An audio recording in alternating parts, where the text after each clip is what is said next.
Satoru Gojo अभी तक का सबसे स्ट्रॉन्गेस्ट जुजुत्सु सॉर्सरर। लेकिन इसके पास इतनी पावर कैसे आई, इतना तगड़ा कैसे है ये? तो आज हम इसी की पूरी बैक स्टोरी जानेंगे कि कैसे ये इतना पावरफुल है और क्या इसके पास कोई मालमूल थी अपनी। हरामी हो बेटा। आज की वीडियो बहुत ही ज्यादा फाड़ होने वाली है और बहुत ही ज्यादा इंटरेस्टिंग। वीडियो में एंड तक बने रहोगे, वो पता चलेगा तुम्हें जो दूसरों को नहीं पता गोजो के बारे में। So let's start. गोजो का केक मर्डर यानी कि बर्थडे हुआ था 1989 दिसंबर 7 को और वो पैदा होते ही 6 आइज के साथ पैदा हुआ था। नहीं, सुकूना का बच्चा नहीं था वो, बस उसकी ना एक पावर थी आंख में जिसको 6 आइज बोलते हैं। इसकी पावर एबिलिटीज क्या होती है 6 आइज की, वो तुम्हें आगे पता चल जाएंगी, मैं तुम्हें वीडियो में बता दूंगा। जब गोजो पैदा हुआ था तब के जुजुत्सु सॉर्सरर बहुत ही कमीने थे जो कि कर्स यूजर थे।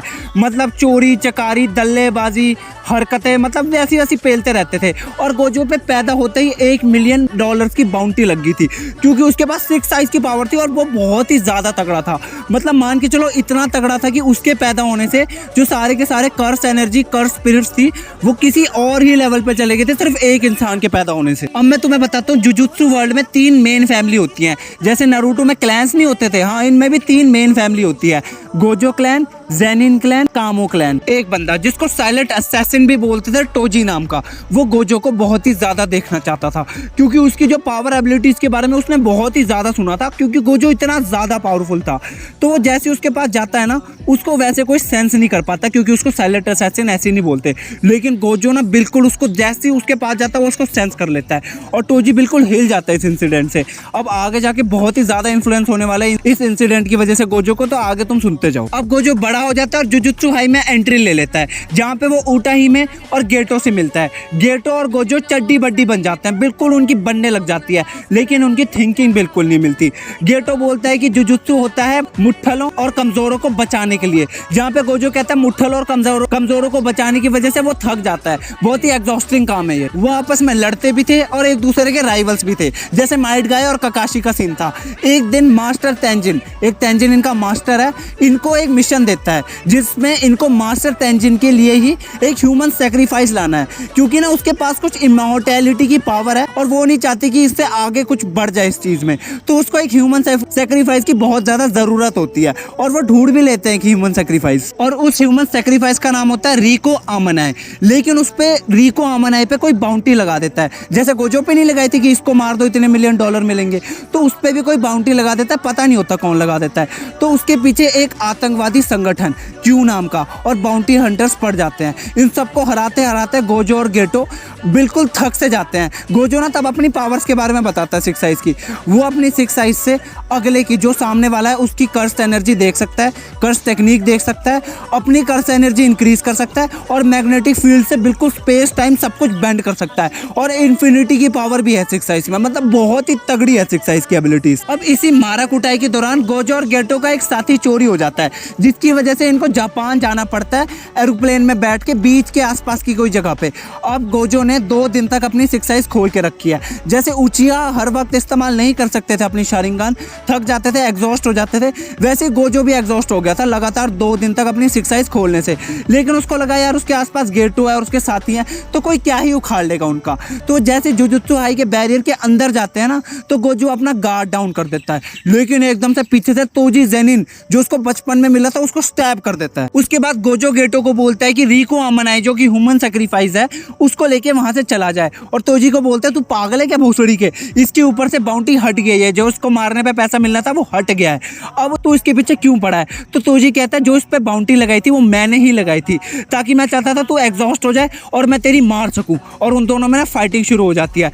गोजो उस पे अपना हर एक हमला इस्तेमाल करता है लेकिन तोजी बिल्कुल प्रिपेयर्ड होके आया था और उसके पास ना कोई कर्स एनर्जी नहीं थी, लेकिन उसके पास एक बहुत ही तगड़ा कर्स टूल था जिसको कहते हैं इन्वर्टेड स्पीयर ऑफ हेवन, जिसकी वजह से ना वो बार बार गोजो को मतलब बीट कर देता था, काट देता था और एकदम से ना उसके गले के आर पार कर देता है इन्वर्टेड स्पीयर ऑफ हेवन। उसके गर्दन के आर पार करता ही inverted spear of heaven Gojo नीचे गिर जाता है और जिंदगी में पहली बार हार का स्वाद चखता है। वहां पे तोजी जाके गेटो की भी ले लेता है और रिको आमनाई जो कि ह्यूमन सेक्रीफाइस है उसको जान से ही मार देता है गेटो को हरा के। वहां पे गोजो बिल्कुल मरने वाला होता है तो वो बिल्कुल डीप में चला जाता है अपनी कर्स्ट टेक्निक के, और एकदम से उठ के ना रिवर्स कर्स टेक्निक इस्तेमाल कर देता है और अपनी सारी की सारी बॉडी हील कर लेता है। और वो बिल्कुल आंखें बंद करके करता है ये सब। तोजी ये देख के फिर से एक्साइटेड हो जाता है और उस पर हमले करता है, लेकिन इस बार गोजो हर एक हमला डॉज करता है और कहता है मुझे अभी कुछ भी फील नहीं हो रहा, मुझे कुछ नहीं पता कि क्या सही है क्या गलत, मुझे सिर्फ अच्छा फील हो रहा है चाहे जो मर्जी हो। और वो एकदम से रिवर्स कट टेक्निक इस्तेमाल करके तोजी को जान से मार देता है। मरने से पहले तोजी गोजो को अपने बेटे के बारे में बताता है जिसका नाम है मेगुमी फुशिगोरो, जो कि इतादोरी का पार्टनर नहीं था यार, जो भेड़िए बुढ़िए से निकाल देता था। हाँ, वो उसका बेटा था और वो उसको कहता है कि उसको जेनिन क्लैन पे बेचा जा रहा है, प्लीज उसको जाके बचा लो। और तोजी वहां पे मर जाता है। उसके बाद गोजो अपनी रिवर्स कट टेक्निक भी मास्टर कर लेता है और इन्फिनिटी भी बिल्कुल मास्टर कर देता है। उसको उसकी मर्जी के बिना कोई नहीं छू सकता। अब गोजो का जो चड्डी बड्डी था गेटो इस इंसिडेंट के बाद हिल जाता है और अजीब सा बिहेव करने लग जाता है। फिर एक दिन गेटो को यूकी नाम की लड़की मिलती है जो उसका दिमाग खराब कर देती है, उसके दिमाग में हक देती है। वो उसको बोलती है कि अगर दुनिया में जुजुत्सु यूजर्स ही रहेंगे, नॉन जुजुत्सु यूजर्स नहीं रहेंगे, तो दुनिया में कर्स टेक्निक और कर्स स्पिरिट्स को हराया जा सकता है। तो इससे दिमाग खराब हो जाता है गेटो का और वो एक गांव में जाके 112 बंदे चोद देता है। अब गेटो के इस कांड के बारे में सुन के गोजो को शौक लग जाता है कि भाई ये कैसे कर रहा है, क्यों कर रहा है ये सब। तो वो उससे मिलता है, लेकिन ना गेटो उसको कोई भी ढंग का जवाब दिए बिना वहां से चला जाता है, उसकी लाइफ से चला जाता है। उसके बाद गोजो मेगुमी फुशिगोरो से मिलने जाता है और उसको ना दो ऑप्शन देता है। कहता है या तो तू जेनिन क्लैन ज्वाइन कर ले या मेरे साथ चल। तो मेगुमी फुशिगोरो ना मतलब छोटा होता है लेकिन दिमाग का बहुत ही ज़्यादा मैच्योर होता है। उसको लगता है कि उसकी बहन ढंग से नहीं रह पाएगी अगर वो जेनिन क्लैन ज्वाइन करेगा, तो वो गोजो को ज्वाइन कर लेता है और उसी के साथ इधर उधर चलता है। अब 10 साल बाद गोजो ऑफिशियली सबसे तगड़ा जुजुत्सु सॉर्सरर बन चुका है, जो आज तक अलाइव था, सबसे तगड़े वाला। और उसके पास स्टूडेंट्स भी हैं जिनका नाम है इनुमाकी, पांडा और माकी जेनिन। इसके बाद होता है जुजुत्सु काइसन 0 मूवी का इंसिडेंट, यूता वाला, और सीजन 1 का इंसिडेंट जिसमें यूजी इतादोरी वगैरह थे सारे। तो ये मैं तुम्हें नहीं बताऊंगा क्योंकि अगर मैं तुम्हें बताऊंगा तो देखो तुम में से ज़्यादातर बंदों ने ये सीरीज़ देखी होगी, सीजन 1 और मूवी देखी होगी, तुम बोर हो जाओगे और वीडियो बहुत लंबी हो जाएगी, एडिटिंग करते हुए मेरी हालत ख़राब हो जानी है।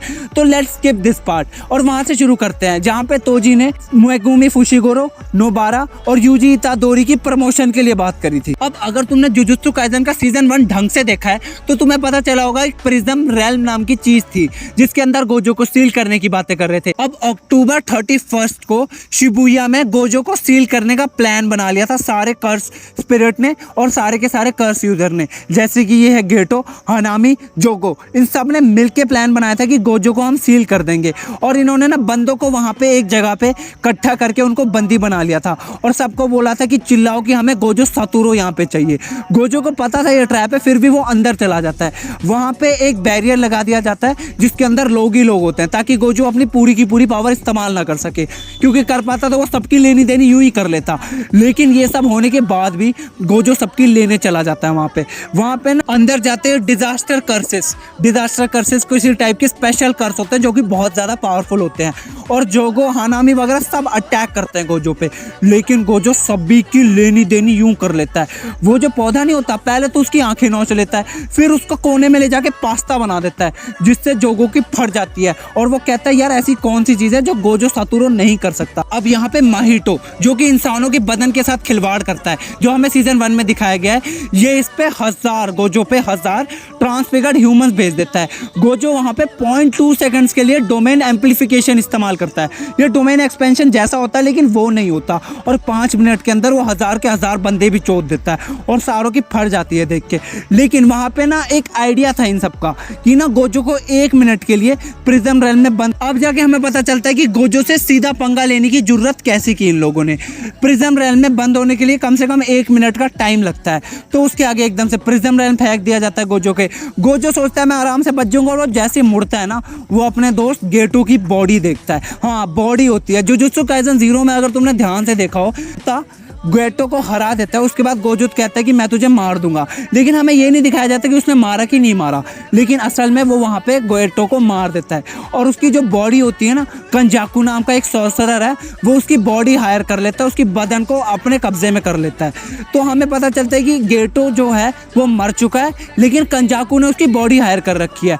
गोजो ये मानने को तैयार नहीं होता कि उसका दोस्त जिंदा है, लेकिन जो उसकी 6th आइज है ना, वो उसको दिखा रही होती है कि ये जो बॉडी है वो तो गेटो की है और उसको सारी की सारी मेमोरीज फ्लैश में आने लग जाती हैं जो जो उसने गेटो के साथ बिताई हैं, और इसी के बीच वो प्रिज्म रेल में बंद हो जाता है। अब इसके बाद डिजास्टर कर्सेस जो मैंने तुम्हें बताया था गोजो से लड़ने के लिए स्पेशल लाए थे, वो पागल हो जाते हैं, वहां पे तबाही मचाने लग जाता है, बकचोदी करने लग जाता है जैसे इनकी बूढ़े की बारात हो, और इसी से लड़ते लड़ते नानामी मर जाता है, अनकन्फर्म डेथ हो जाती है नोबारा की जो इन तीनों के साथ होती है, और जो नोबितो जेनिन है वो भी मर जाता है। माकी जेनिन को बहुत ज्यादा हैवी इंजरीज होती है और टोडो का एक पूरा का पूरा हाथ उड़ जाता है। अब तुम्हें इतना तो पता होगा कि गोजो ने बहुत ही ज्यादा पंगे लिए हैं, बूढ़ों से वो चौड़ा हो जाता था एल्डर से, और उसने यूजी इतादोरी की एग्जीक्यूशन भी रोक दी थी, यूता की भी एग्जीक्यूशन इसने रोक दी थी।